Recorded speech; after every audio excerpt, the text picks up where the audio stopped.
দীর্ঘদিন ধরে বন্ধ রয়েছে রাজবাড়ী সদর উপজেলার বেলগাছি রেলওয়ে স্টেশন। স্থানীয়রা বলছেন, রেল কর্তৃপক্ষের উদাসীনতা আর অযত্ন অবহেলায় দীর্ঘদিন থেকে বন্ধ স্টেশনটি। এর উপর নেই যাত্রীদের বসার স্থান, নেই গণশৌচাগার সহ আলোর ব্যবস্থা। ফলে এখানে ভোগান্তি এখন নিত্যদিনের সঙ্গী। দ্রুত স্টেশন ভবনটি পুনর্নির্মাণের দাবি স্থানীয়দের।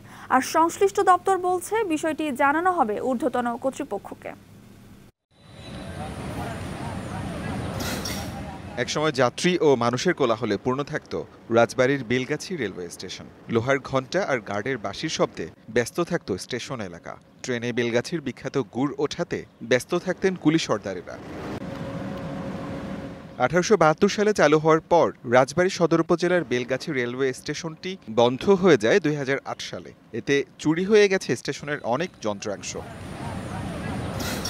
বর্তমানে একটি ট্রেন থামলেও ওঠানামা করে শত শত যাত্রী। স্টেশন এলাকায় নেই বসার স্থান, এমনকি গণশৌচাগারও। এতে ভোগান্তিতে পড়েছেন যাত্রীরা। কোনো বসার জায়গা নাই, ওয়াশরুম নাই, কিছু সাপ্লিমের মাঝে যাইতে পারিনি। সেরকম বসার জায়গা নেই বিধায় এখানে আমরা সাইডে দাঁড়িয়ে আছি। একটা ট্রেনের কারণে আমাদের ভাই বোনদের কলেজে যাওয়া আসা বা ঢাকাগামী যাওয়া আসা আমাদের অনেক কষ্টকর হয়ে দাঁড়ায়। একনন সোপ, দেশের নাম্বার 1 হালাল অ্যান্টিব্যাকটেরিয়াল সোপ। ন্যাচারাল ব্যাকটেরিয়ালাইসিসের সুরক্ষায় ফ্রেশ ও অ্যাক্টিভ সবসময়।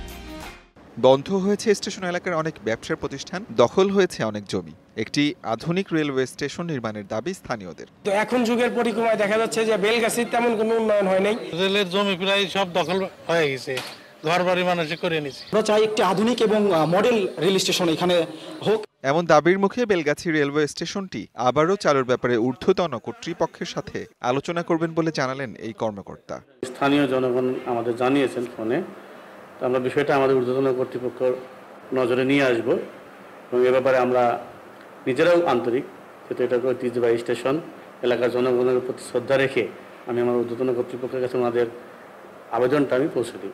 একসময় স্টেশনে 3টি ট্রেন থেকে যাত্রী ওঠানামা করতেন, সেই সংখ্যা এখন দাঁড়িয়েছে একটিতে। DVC news desk.